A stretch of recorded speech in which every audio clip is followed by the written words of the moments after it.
Good morning. My name is Sahid Reddy Zatapati. Today I'm going to give the presentation about the digital forensics project.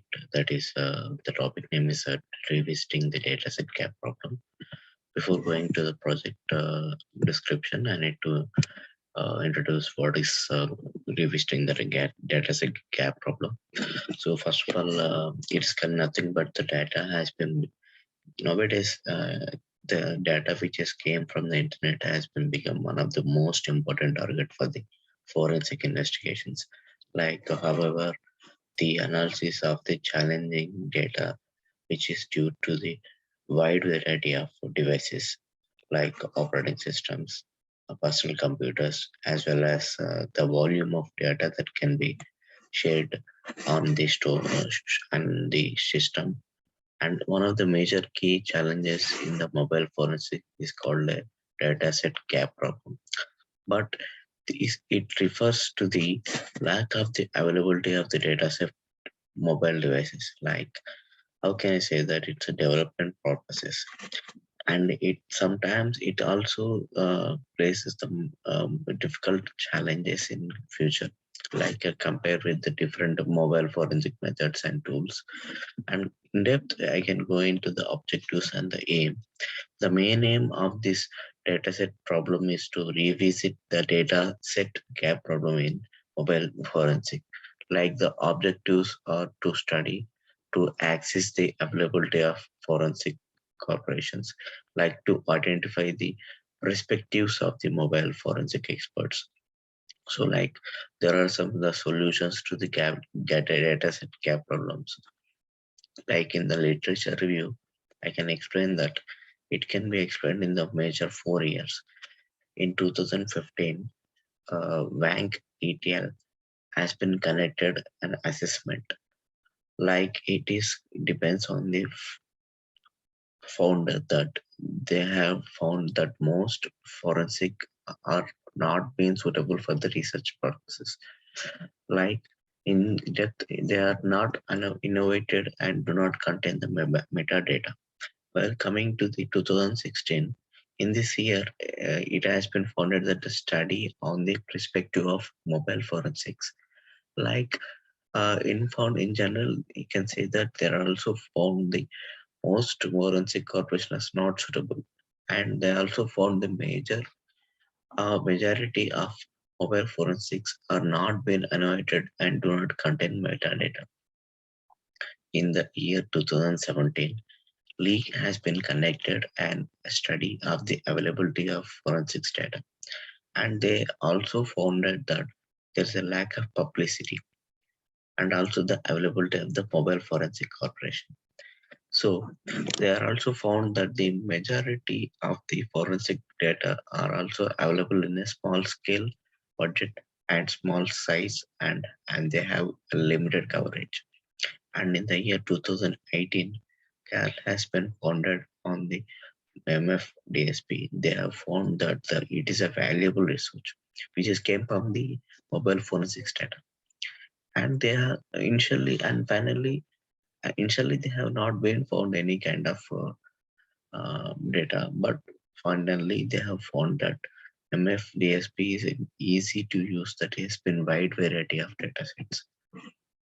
So while coming to the dataset problem, it is one of the major branch of digital forensic that also deals with the acquisition, analysis, interpretation of the data from these mobile devices. But these mobile devices includes are not limited to the smartphones, tablets, wearable devices. But in mobile forensics, the dataset problem, which is already refers to the lack of availability datasets, which is difficult to obtain the dataset from them. So as a realistic mobile data, you can see here, there are case counts, which is been risk of the introduction events, and these are the sources which are located at the introduction events. And each of them has been graphically noted, like limited community transitions, grammatical limitations, community demonstrations, and lower outgoing transformations.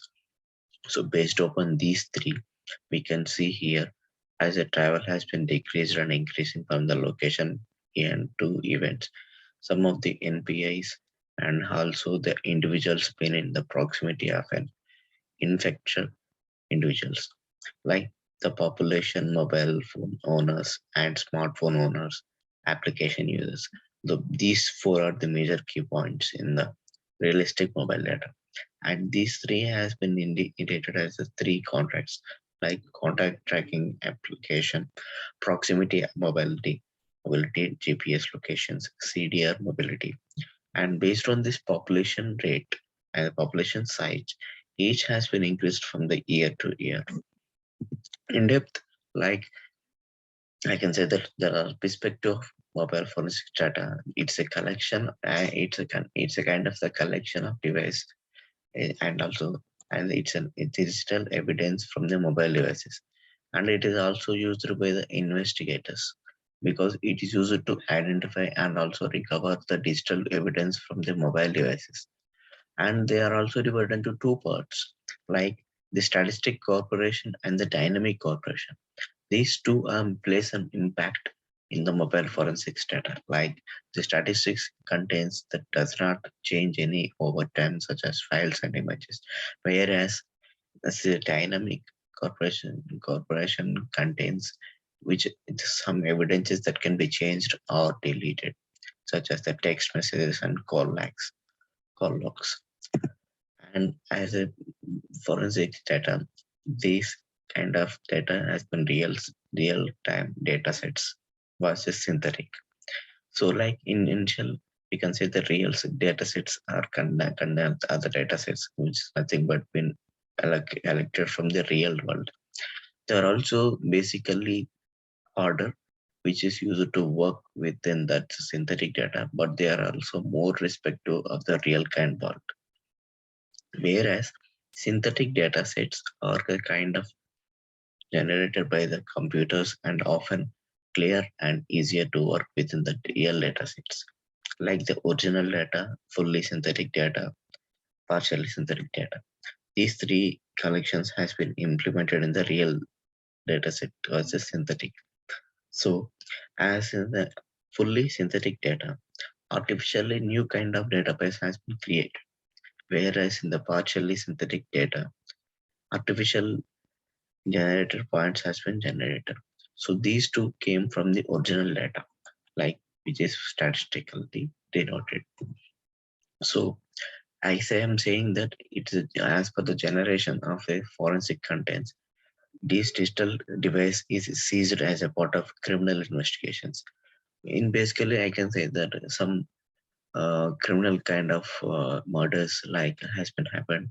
First of all, the doctors has been sent the reports to the digital forensics report laboratories to check that is it how it has been going to generate a forensic image of the device. There's a bit-to-bit copy, like including any space and allocated space has been generated, which can be stored in a safe location or a secure location.